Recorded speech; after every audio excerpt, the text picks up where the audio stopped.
All right. Welcome everybody. Welcome to this week's edition of Paper Reading Group at Weights and Biases. And today we're going to be looking at the CaiT paper. It's basically a transformer that came after the vision transformer. So there's been some progress around the vision transformer ever since the vision transformer was released in October 2020. New papers have come out, and the ones that are very relevant to our paper reading group today are the CaiT, which is the Going Deeper with Image Transformers. And there's another paper. So hopefully, can everybody see my screen okay? Can everybody see my screen okay? Yes. Perfect. Cool. So then, one second, I just need to stop that. So we're looking at the CaiT paper today, and the CaiT paper. So the ones that have been extremely relevant that we're going to discuss today. This is the one paper that we're going to discuss, but then there's also been the training data efficient image transformers, also referred to as CaiT, and you'll see it's by the same authors, similar authors from Facebook. So you've got Hugo de Bron and the others, and they've been making really good progress in terms of vision and transformers. So that's the one, that's the paper we're going to be looking at today. And something we're going to do a little bit differently is as we go through this paper, I'm also going to showcase how things are built in code, and we're going to refer things from the TIM library. So TIM is by Ross Wittman. It's PyTorch image models. Oh, sorry, not the docs. One second.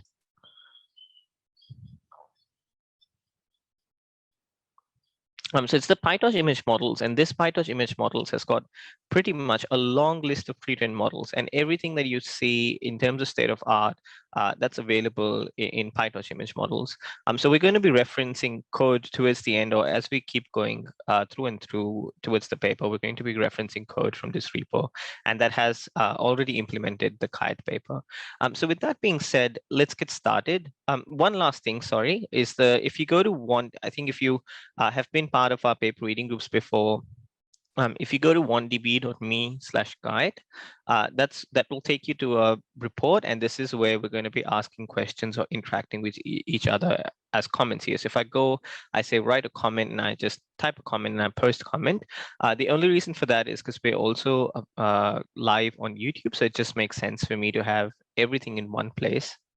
And then this is where we can have all our discussions and pretty much everything, and it's there for a longer time. So if anybody's looking at this video in 6 months from now, then they know where to look at the comments. So that's that. So let's get started then. What's the main thing about the CaiT paper? So the CaiT paper, we've already looked at the vision transformer. So what is the vision transformer?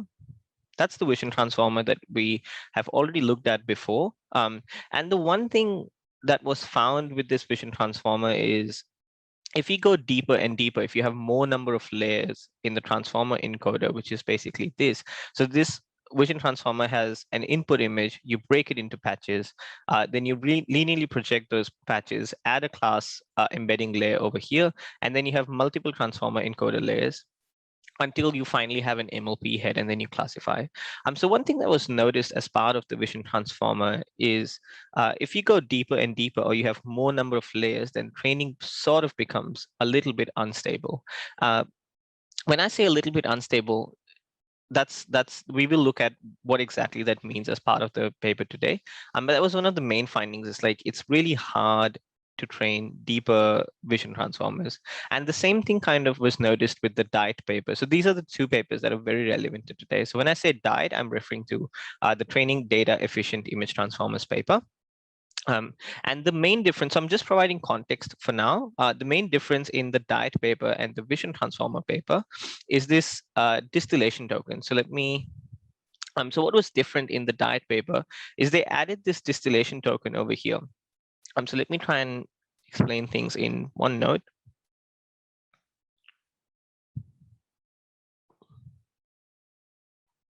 Okay.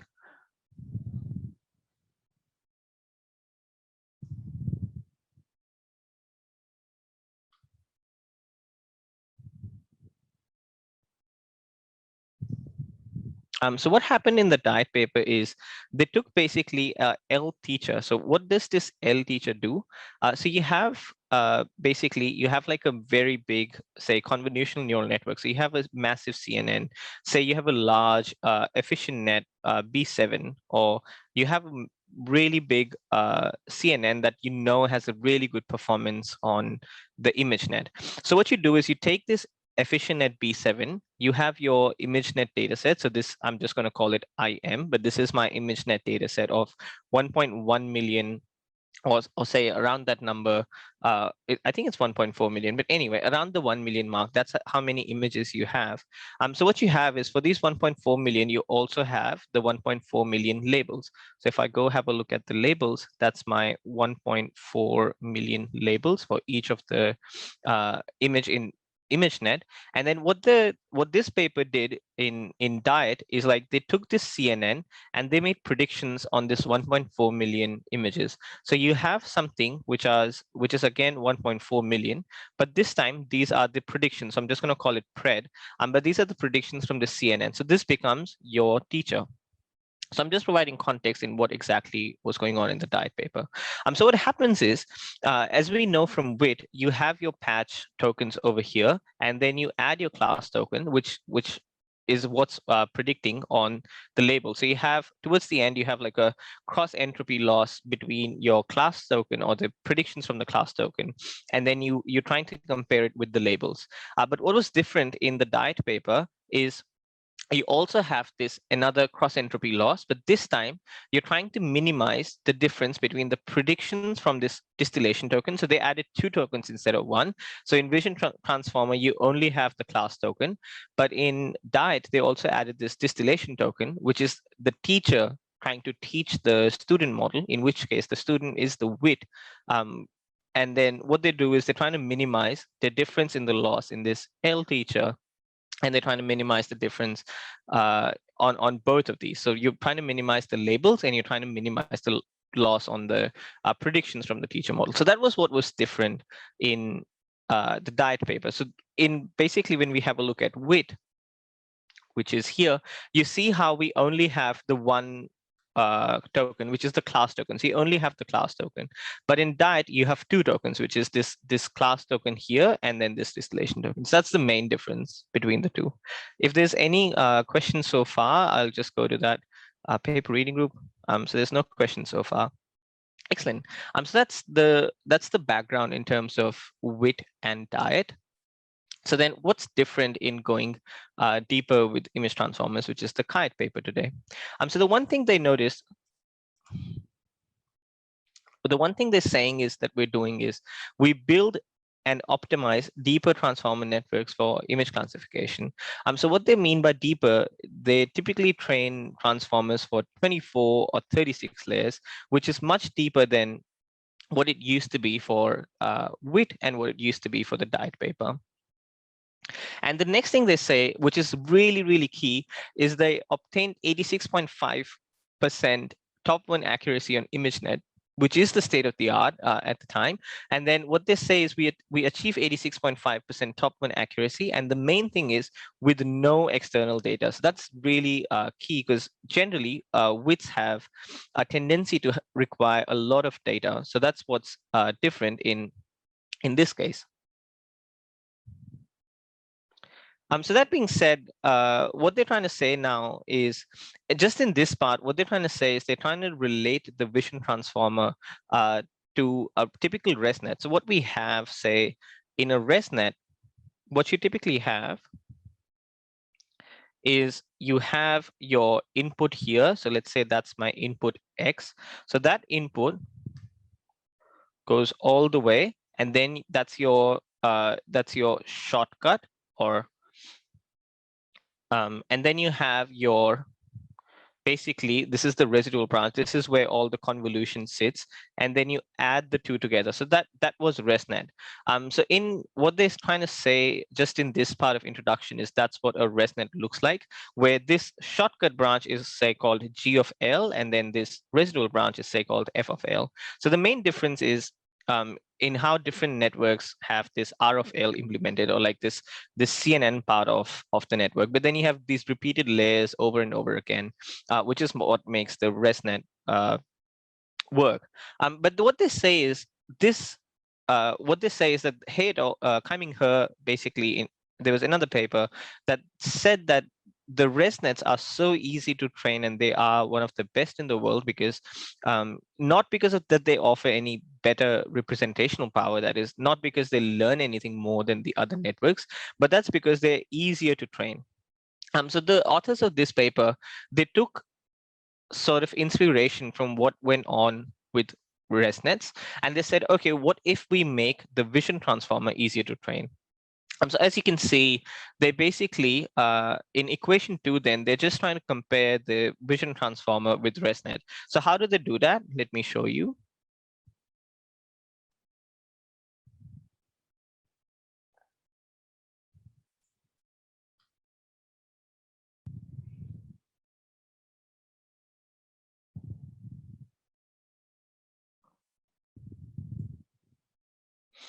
So see how what they have is you have your inputs, which is your embedding patches here, that goes through a normalization layer, then it goes through self-attention, and you add them two together. So this could be this branch on the right is the shortcut, and this branch on the left, which is the norm and the multi-head attention, that could be compared to basically your residual branch. So this could be F of L and this could be R of L. And then similar thing happens again. You have your shortcut and then you have your residual branch in the center. So all of this transformer encoder can be represented by two equations, which is this one. So you have your input. The first thing you do is you normalize your input, then you pass it through self-attention layer, and then you add the two together. So if you have a look here, you have your input. So let's call it X.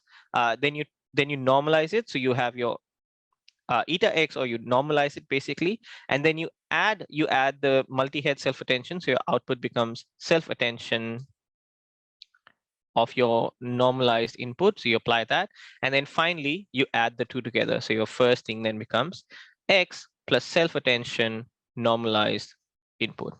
So as you can see, then that becomes this first equation. And then if you follow the same thing for the next part, which is normalizing and adding things to a feed-forward neural network, then you get the second equation. So that's how they're trying to compare this to a typical ResNet, or basically that architecture.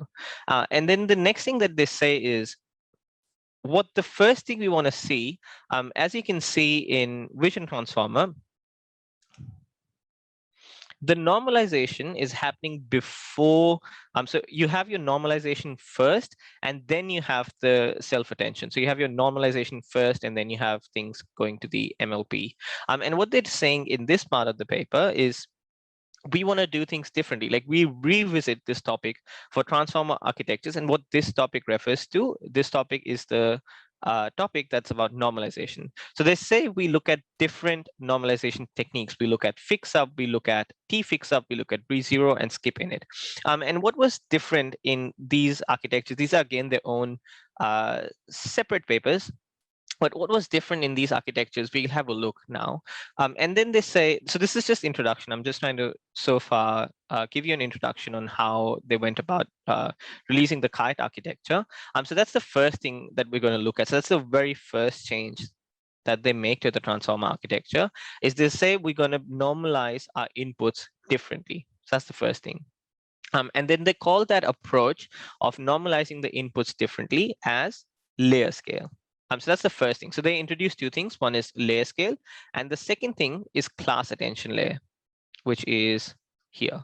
So the second thing that they input is this class. So the two main contributions in terms of architectural changes are this layer scale and class attention layers. So what's the difference in class attention layer? So let's see. So what you have, this is my transformer encoder. This is one layer on the right, is one layer of the transformer encoder. And this transformer encoder has multiple of these layers, maybe like 6, 12, 24, or so on. So that's what these layers are repeated 6 times, 12 times, and so on, to give you the transformer encoder, or basically the transformer architecture. And what's happening is, in this paper, what they say is, you have like you have your input, you convert them to patches, then everything becomes like a vector. So this patch becomes this vector, this patch becomes this vector, this patch becomes the third vector, and so on. So you have a total of 9 vectors, and then you add the class token. So this idea, I think it comes from natural language processing from BERT, and you add the class token over here. And when you're trying to do the classification in the end, is you take this class token. So you kind of not looking at any of these vectors or what's happening on the patches. That's something that's going on in the transformer encoder on the side. But what transformer encoder is then trying to do is it's trying to interact between each of these patches. So the transformer encoder is trying to find interaction between all of these patches, right? And it's trying to first interact. So I'm just going to call it, sorry about that, 1 second. So I'm just going to call it INT, which is it's trying to find interactions, because when you're trying to classify, say, this image, you need to know that, okay, this is the building here, there's a tree over here, or there's like greenery over here, there's like a peak. So this is what the transformer needs to know, like the various positions. So these things are called as patches or tokens. So what it's trying to do is it's trying to look at, okay, it's just trying to find the information in the various parts of the image, and it's trying to interact, or basically it's trying to have like a combination of the various positions in the image. And then what it's trying to do is it's trying to have a look at everything that's in the image, and it's trying to summarize that information in this class token. So let me draw it with a different color. So it's trying to take everything that's in the image, and it's trying to summarize that to the class token. So when you're trying to do the classification and you pass the class token to the MLP head, then the class token contains a summary of the information that's in the image. This is very important. And what the CaiT authors are saying is that if you have a class token right from the start, then the transformer is kind of doing 2 things at once. It's trying to first interact between all the various different parts of the image, and it's also trying to summarize what you've learned or what the transformer can see in the image in this class token. So that's the main thing that the CaiT papers authors are saying, is you have a look at over here.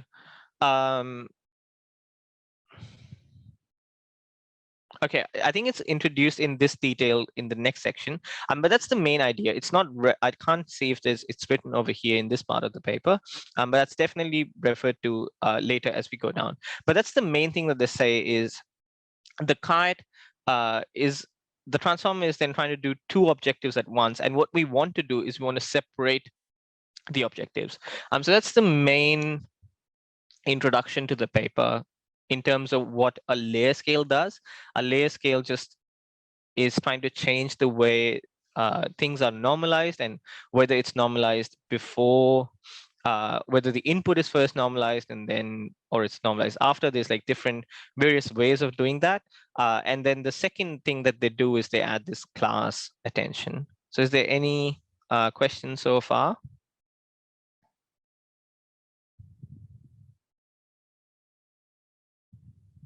Okay, doesn't look like. Excellent. So let's keep going forward. So that's that. So then you want to still be able to, like, we still haven't found a way of how we want to train these deeper image transformers using layer scale. So what the next thing that they say is, if you have a look at this figure 1, so let me copy paste this figure 1, 1 second.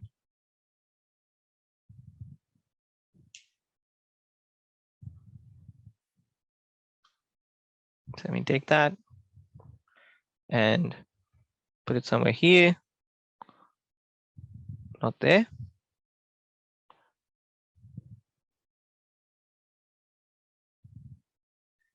Yep. So what they're trying to say is, if you compare this A to the vision transformer, so have a look at the vision transformer. So see how you have your inputs, then it's normalized, then self-attention. But basically the main thing is your normalization is happening before things are passed. So this is your typical WIT or diet, is where the normalization is happening before things are passed to either the feed-forward network or the self-attention module. And what they say is then they take reference from other papers that have tried to make things or do things differently. So these are papers like Fix Up, there's papers like ReZero, Skip Init. And what these papers have tried to do is they've tried to change the way a convolutional neural network works. So they've tried to take away basically batch normalization, and they've tried to introduce different ways of doing batch norm, or basically different ways of doing normalization. So I won't go into the details of Skip Init or ReZero or Fix Up. But the main idea is that they take away this normalization layer, and then you have your input, say X, it goes through your self-attention feed-forward neural network, and then you have some parameter alpha. This parameter alpha is learned. It could be initialized at 0, but it's learned as you train the model. So what this is doing is it's making the model learn the weight, or it's making the model learn how much importance it needs to give to this feed-forward neural network or this self-attention. So remember, what happening is you have your input, it goes straight or it goes through this feed-forward neural network or the self-attention, and then they both get added. So if this is my, say, 1, which is my shortcut, and then this is my 2, when you have here your 1 and 2 get added together. And what this parameter alpha is doing is it's giving the weight to this 2. So what it's trying to say is like this alpha, when the model is training, it learns using 2. It could say, okay, this weight is 0.1, or it could say, okay, this weight is 0.2, or all of these different weights. That's the main difference in Skip Init and this early normalization. So the next thing that they try as part of the experimentation is they add this alpha, and they noticed, as you'll see in the paper, what they noticed was this part, or the B part of normalizing or doing things differently, or introducing this parameter alpha, it performed worse than this A part. So what they said is, okay, we'll bring back A, which is your layer normalization, and we'll also have alpha. So that's your C. Okay, but that's all the experiments that they did, and this came up with layer scale. So this is layer scale. So imagine this, you have your input, basically in transformer, your input could be 196 patches of, say, 768 channels, where each patch is, so you have your basically your image, which is, say, divided into 9 patches. Then each patch is a 768 long vector representation, right? That's what happens in a WIT when you pass things to the input. This that I'm referring to is right here. Like this is right now, these 0, 1, 2, 3, 4, 5, 6, 7, 8, 9. These are the various patches. And each patch is, say, 768 long vector. And what they're saying is, instead of, because when you have your output, you have something like alpha that's being multiplied to this output, which is again the same dimension. What they're saying is, instead of alpha being one number, let each channel get its own weight. So this channel has its own weight. This channel has its own weight. Because these are all 768 channels. This channel has its own weight. Or for that matter, this last channel has its own weight, and so on. So what they're saying is, okay, let all of them have different weights, and this then gets combined to my input. And this is called layer scale. This is the idea of layer scale. So let's go back to the paper.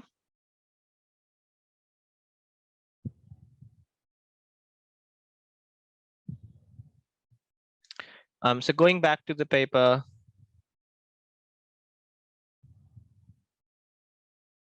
see here. So I'm just trying to show you how they said. First, in figure 1 depicts the main variance that we compare for helping the optimization. That's there. Sorry, 1 second. Figure 1 depicts the main variance, and then they say, okay, the first thing that we try, which is, they cover recent choices from the literature. there's like the choices are fix up, re-zero, skip init. And what they do is they introduce this parameter alpha n instead of the normalization. The main difference is like re-zero initializes things to 0, initializes this parameter to 0, fix up initializes this 1. And then they say, our empirical observation is that removing the warm-up and the layer normalization, which is the difference between this part B and C. So see how this thing does not have, the B does not have this normalization. So what they're saying here is removing that layer normalization is what makes training unstable. Therefore, we reintroduce these two ingredients so that fix up and T-fix up converge. So that's the difference in 1A is just like normal normalization. Then you have this alpha. B performs worse. So in C, you have both. And then they introduce layer scale. So this is what their proposal is. Our proposal, layer scale, is a per channel multiplication of the vector produced by each residual block. So as I said, in layer scale, each channel gets its own weight. That's the main thing that happens in layer scale. So let me see, that's the layer scale part of things. After this, we're just left with understanding class attention, but let's see if there's any questions so far. Can you once again explain class attention? Also, wasn't it existent in WIT? I haven't explained class attention in detail yet, so don't worry about it. It will happen in very soon. Wasn't it existent in WIT? Okay, so there's the difference. Again, I will touch upon what was in WIT and what is the difference in CaiT, Vasudev. Next question. If I have two images of two classes, say of cat and dog, both have sky patches. As I understand, we had the class token for the sky patch in both cat and dog image. Will that lead to a confusion, especially if dog or cat is not dominant? I think you've got a misunderstanding of what gets added to the image. So actually, without touching into this, because this is again part of the vision transformer, I would refer you to a previous blog of mine, which is this WIT. So have a look at this and see what this class token is. So instead of adding like things for a cat or dog or like separate patches for various parts of the image, I'm just posting this in the chat. So have a look at this blog and you'll see the class embedding that you add is for the whole image. So it's irrespective of the sky, like whatever is there in the image, the two images are still different. One image is a cat, the second image is a dog. So the class token is still going to produce or going to have a different representation of the image. So the token is a representation of the image, not the sky or like the parts of the image. Is this hyperparameter search for alpha? And did they went from problem to solutions similar to how authors went in discovering the present paper? What is the problem of WIT that they saw and created this new architecture? I'm not getting the problem solution. Okay. The problem is you can't train very deep vision transformers. So when they say very deep, remember this again. I think I just need a fresh one.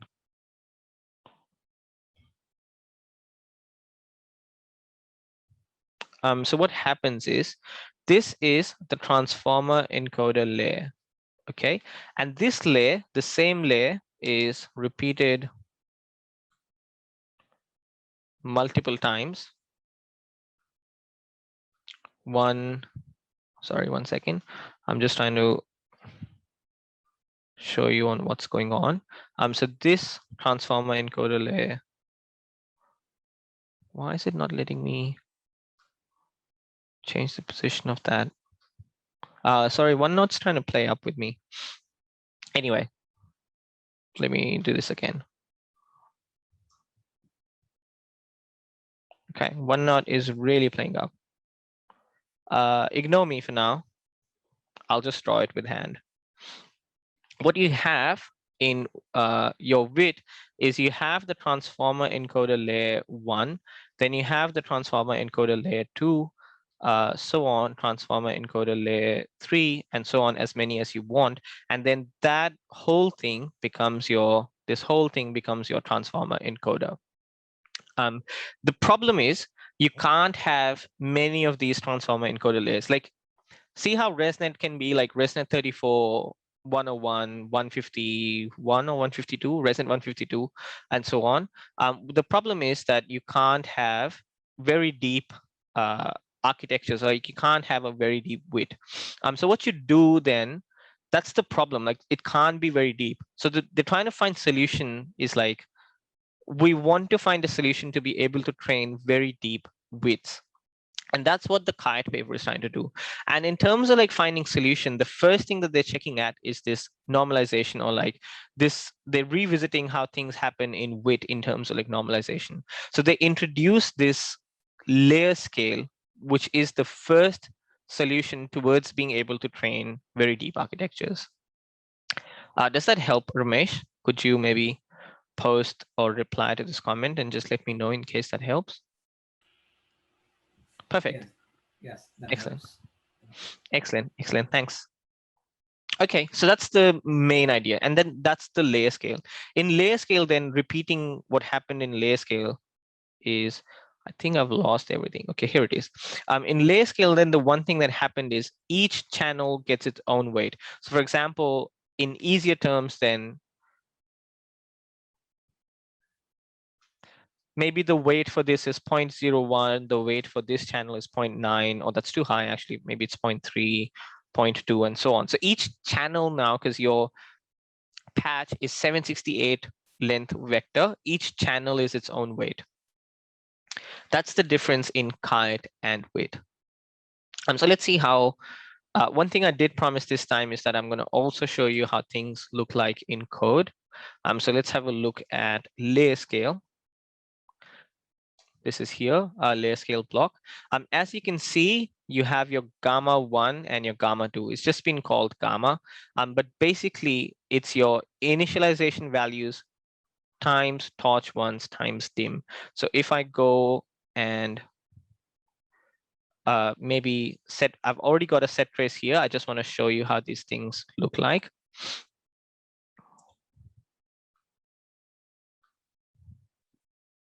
So see how I basically had a random input 1 by 3 by 2 to 4 by 2 to 4, which represents a 3-channel image.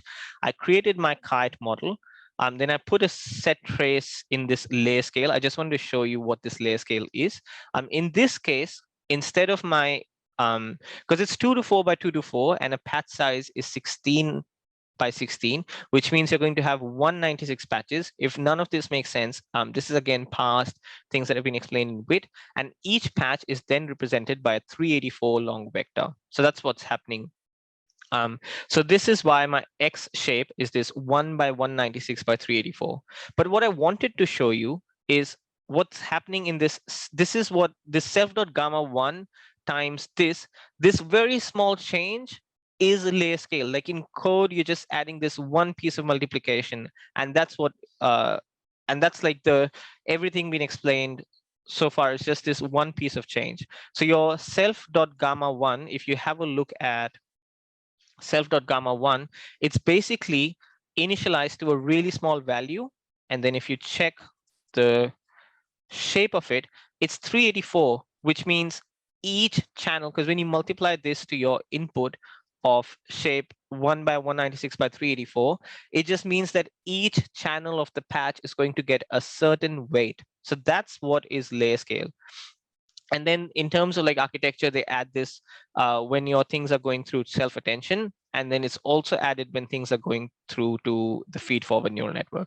That's the main thing. Like this is the only thing, is like you're having basically, instead of like, if this was width, this would just look like this.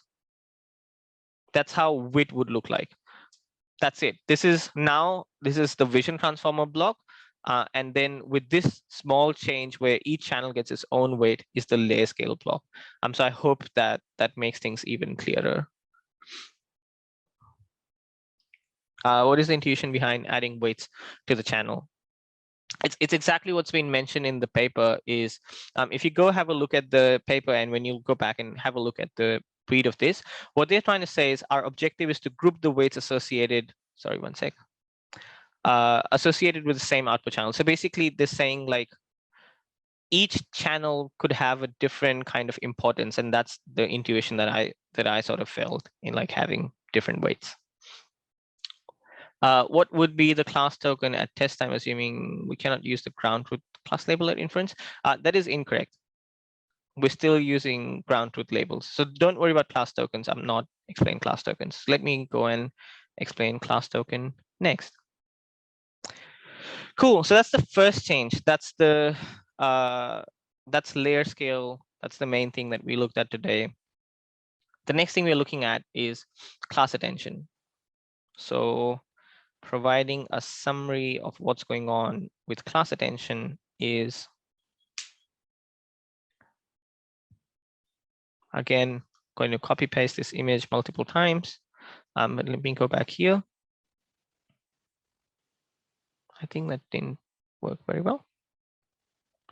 Going to copy it again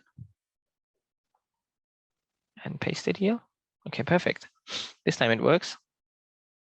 All right. So again, what you have in WIT is you have this class token. What the WIT model is trying to do is it's trying to summarize the information basically from all of the patches to this class token. That's what the WIT is trying to do.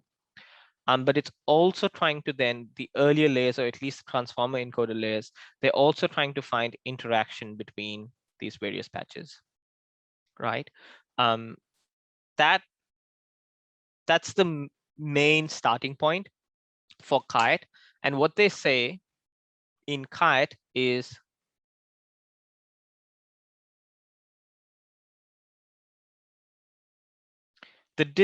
when we have, basically there's a discrepancy on the first layers of the transformers, which are, I'm just trying to find the text where it says the first layers of, sorry, one sec, I'm just trying to find the text in the paper.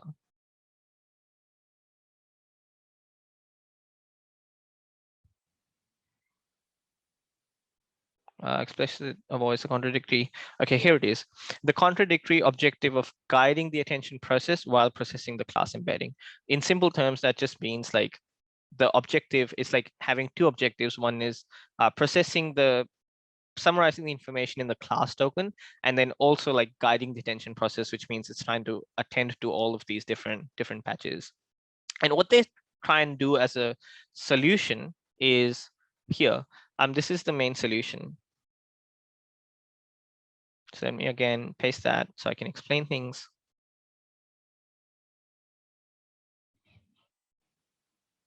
So as a solution, what happens is on your left is WIT. So this is the WIT.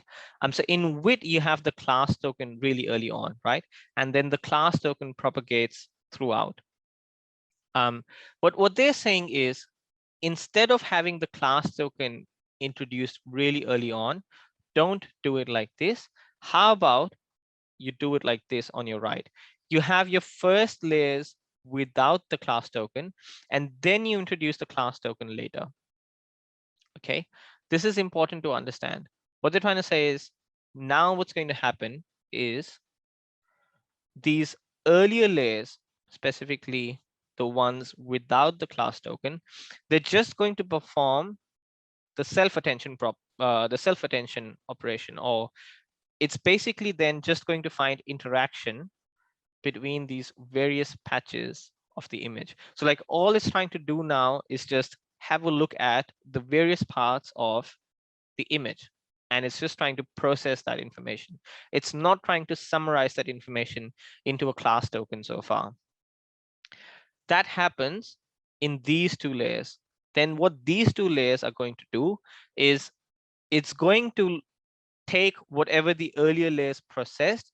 So it's going to take that information, and then it's going to put all of that information in this class token. So that's the difference between, that's the main difference between CaiT and vision transformer. And that's why this paper is called class, I'm trying to find what's the word, class attention layer. There was somewhere, that's why they called it CaiT, class attention. Here it is, class attention in image transformers. That's why this is called CaiT, because this is what the class attention is doing. It's like it's being introduced later instead of being very early on. So that's the main intuition of CaiT. There's not much, there's not a lot to go from here. As long as you get the intuition, you've got the paper. Like, these are the only two main changes. And if we have a look at the code, it's really, really simple once we have a look at the code. So I'm just going to have a look at if there's any questions on the intuition behind CaiT. I hope now it makes sense, like, what is the class token, or like what's the difference in VIT and CaiT. In VIT, you have the class token early on. In CaiT, you have the class token at a later stage.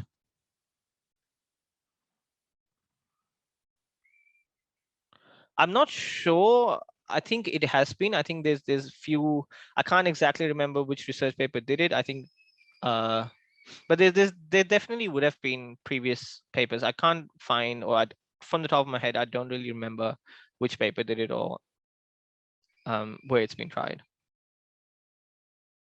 Oh, the SENet is one of those, right? The SENet. So if you have a look at, I'm just trying to answer this Bharat's question on, like, has this been tried in the past? I think the squeeze and excitation network would be the closest. So in squeeze and excitation net, basically each channel has its own weight. So I think the closest that I can remember for now is SENet. Okay, that's that. What else is left? Not much, not much. Now let's have a look at the difference in class attention in terms of, like, the implementation. So this is the class CaiT model in TIM. As you can see, there's this class attention.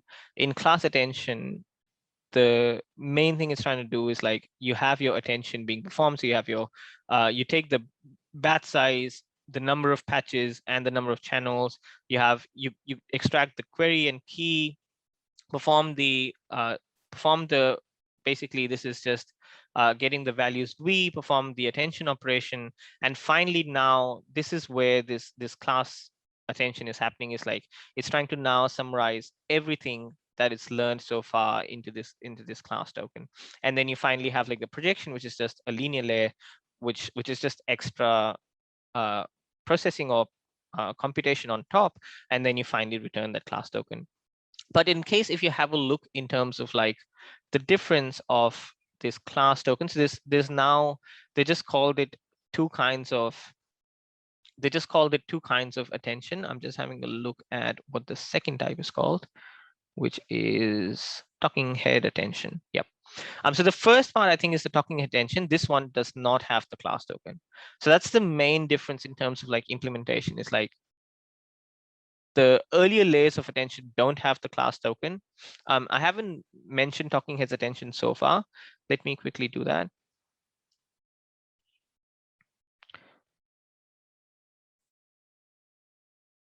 Okay. So let's have a look at let's read this part of the CaiT models. Our CaiT models are built upon WIT. The only difference is that we incorporate layer scale and the two stages architectures with class attention layers described in section 3. So this two-stage architectures that we've had a look at are, if we go back to section 3, there's a few things I want to touch upon again. So if we go back to section 3, this is the two-stage architecture. It's like the first stage is without the class token, and then the second stage is with the class token. So that's why they just called it two-stage. Yeah, that's the majority of it. And then going back to I'll come back to, like, what these figures mean in the paper. Just give me 2 minutes. I just want to first summarize. So then this is the class attention layers. If you now go back and you read this part, this will say, like, what we want to do is the performance increases when we insert the class embedding later in the transformer. This is the main thing. It is maximized. And they say, like, when do you insert, like, if you have a 12-layer long vision transformer, when do you insert it? They say, like, the best position to insert is just 2 layers before the input.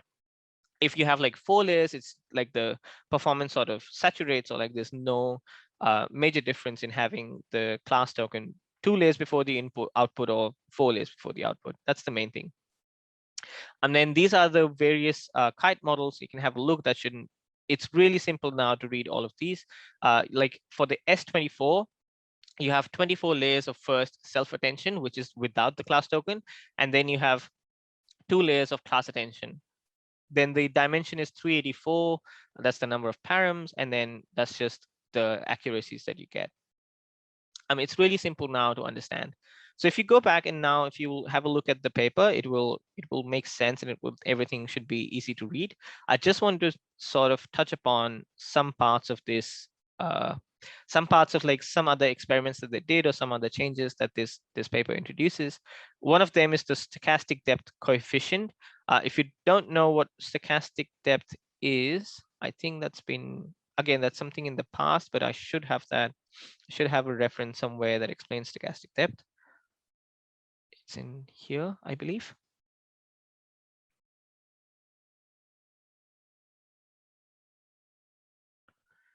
Yep. So here it is. So as part of this blog post, let me share that in the chat. If you're new to stochastic depth, have a look at what the difference is over here. But what they say is, because the main idea they want to do is they want to train deeper and deeper architectures. What they say is they introduce this stochastic depth as part of the vision transformer. And what they say is, as we go deeper and deeper, so let's say initially the stochastic depth coefficient is 0. Then if you're training a model with 18 blocks, it gets about like 81% accuracy. If you're training a model with 12 blocks, it gets about 80.5. But if you're training a very deep block, 36 blocks, this is why they say like the vision transformer is unstable.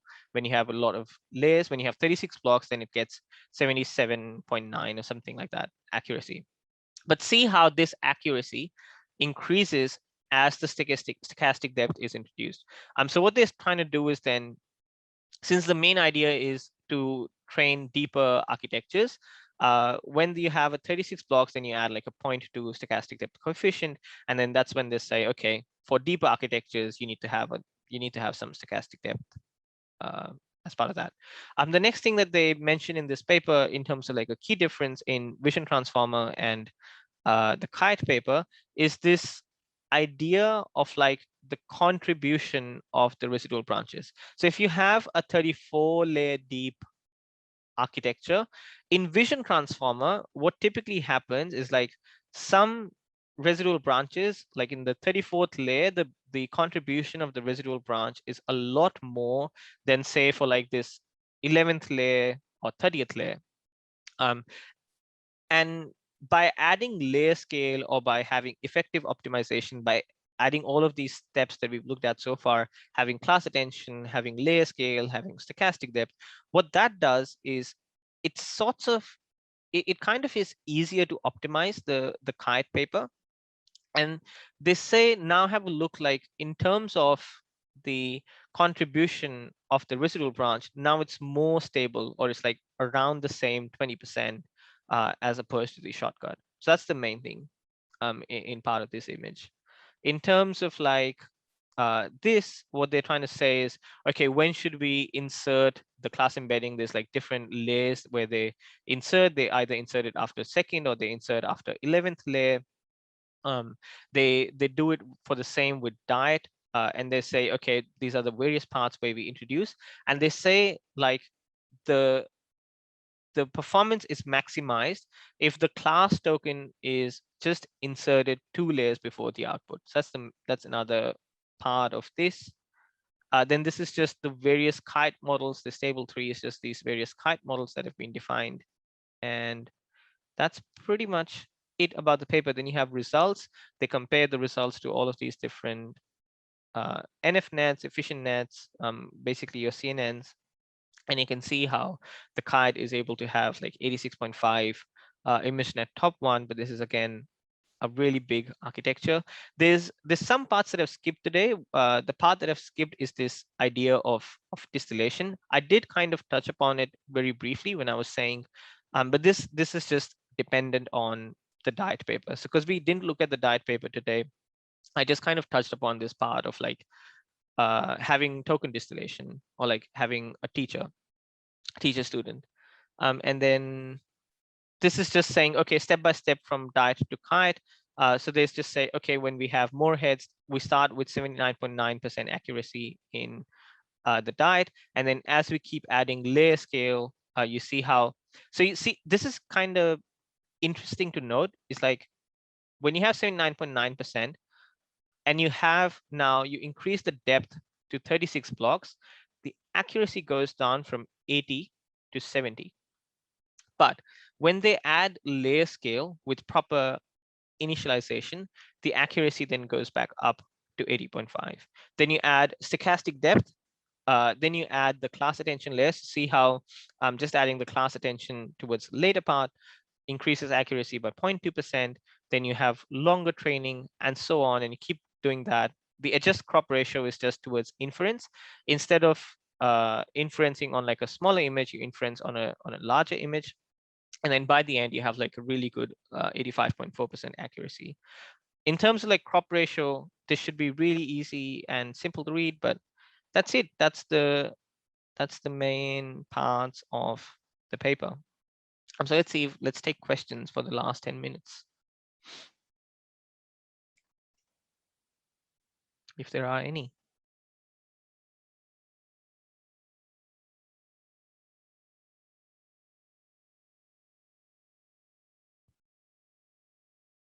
All right, there's a few questions. Thanks for the great session, loving it. The second last question was misread. Okay, sorry. The question was, what is the class token set to at test time for inference, since we obviously don't have access to the ground truth class? I see what you're trying to say is like, okay. So I think what you're trying to say, and please correct me again if I didn't get it right this time as well, but what you're trying to say is, oh, sorry, I copied the wrong architecture. 1 second. The vision transformer should be enough to answer this. So let's just copy the vision transformer, because CaiT just does things similarly. So what you're saying is, when you're trying to do inference, actually that was the, sorry, I'm really sorry for, I'll go back to this ID. I'll go back to this image. It's a nicer image to explain this. I'm going down, paste. All right. I guess the question is, ignore the distillation token. We're not looking at this over here. I guess the question is, I did something again. I guess the question is, this class token, what happens to this class token during inference? So what happens is essentially, because what you're trying to look at is, what happens is when you have this class token is not the label. I think you're mistaking the class token as a label. The class token is first initialized as just a vector of whatever your dimension is. So if all of these patches are, say, so you have your image, this is how this image looks like, and I have, say, 9 patches, then each of these 9 patches, like this, so on, the 9th patch over here, are represented by a vector of some dimension. So let's say that dimension is 784. So let's say this dimension is 784. Okay. So what do you have before things are fed to the transformer? You have a 9 cross 784 matrix, which kind of is now a representation of your image. Okay. Now, what happens is you add this class token, which is 1 cross 784. So your overall input is 10 cross 784. Now, this class token has nothing to do with the label. Like, you don't need to know the label. But when you're trying to do your classification, the transformer model is going to try and take information from your patches, and it's going to try and put that information into this 784 long class token. And then you use that. So you have a MLP at the top, which classifies, say, goes from 784 to whatever your number of classes is, 10, 20, whatever. And then you have your cross entropy, and that's where you have a look at the label. So this is where the label comes in. But when you're doing inference, you don't calculate the loss. Like, you don't need to do cross entropy because you're not training your model anymore. So you still just have an MLP over here, which then classifies to your 10 classes, and then you take the softmax, so you have the final label. I hope that explains.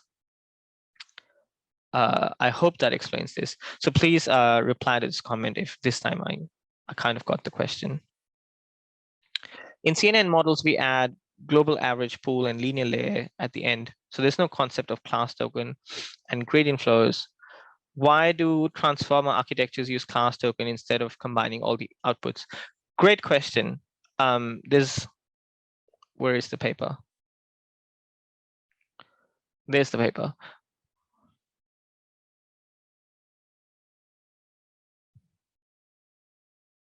The answer is, where is the answer? I'm trying to find the table that will answer your question. Here's the answer. In transformer, if you do average pooling, you get a top one accuracy of, say, 80 or 79%. But if you have your class attention or you have your class token, you get a better validation accuracy. So if something's making your validation accuracy go up, do that instead of something that's not. Thanks for the clarification. Okay, perfect. We solved that. So I hope, Ramesh, that answers. There's the only reason why you have your class attention, or like the idea came from BERT transformer, and that's what I think. I think that's I'm a little weak on the literature in terms of NLP side of things, but I think the idea was introduced in BERT first. And as you'll see in this table, if you have your average pooling instead of having the class attention or like the class token, you just have a lower accuracy. So why not have that?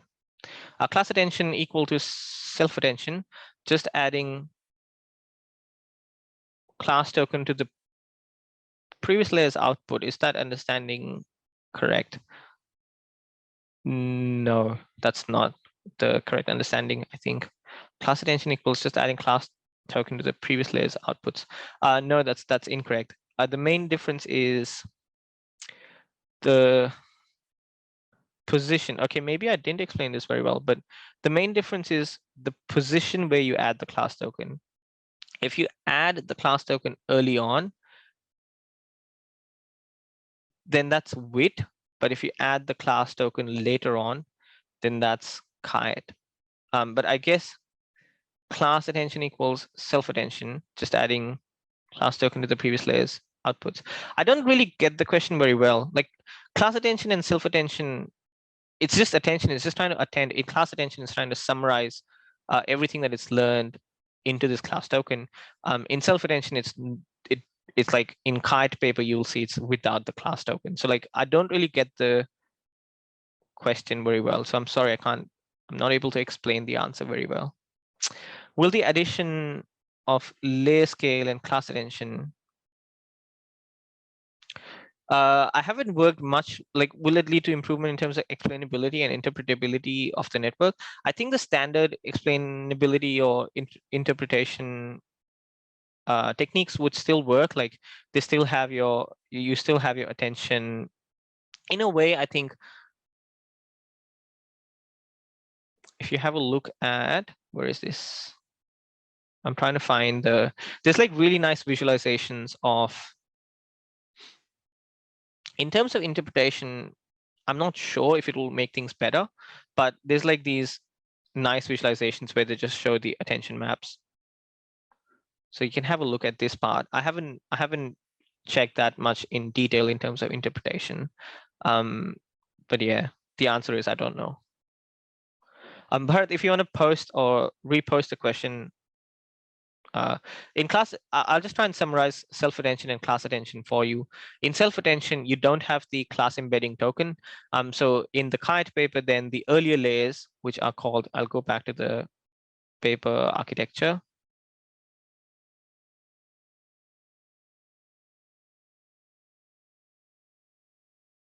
Okay, here it is.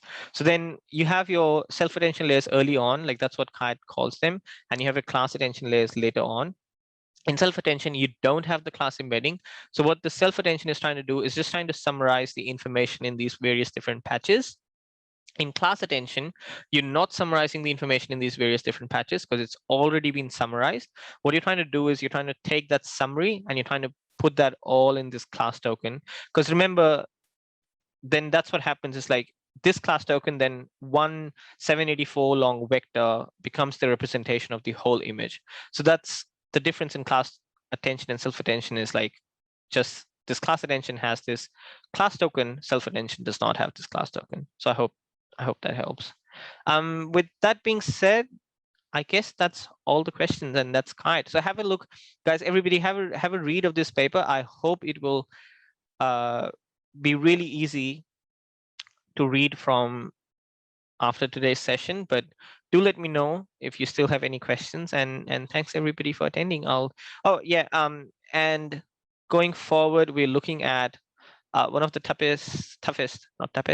one of the toughest papers I read on object detection, but there's a few things that will have to be covered as part of this transformers. So in the coming, say, next 2 weeks on Twitter, I'm going to be announcing blogs on this end-to-end object detection with transformers, and we will start looking into this part of how do we do object detection using transformers. So that's what we're going to have a look at in 2 weeks from now. So thanks everybody, and see you next time.